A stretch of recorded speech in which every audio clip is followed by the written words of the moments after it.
You ask Tiger to solve. This deals with linear equations with one unknown. The final result is x equals 6. Let's solve it step by step.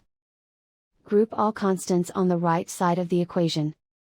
Subtract 4 from both sides. Simplify the arithmetic.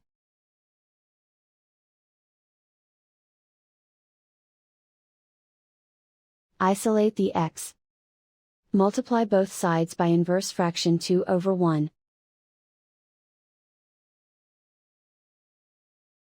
Group like terms. Multiply the coefficients.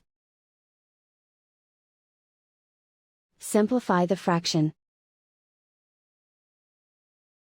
Simplify the arithmetic.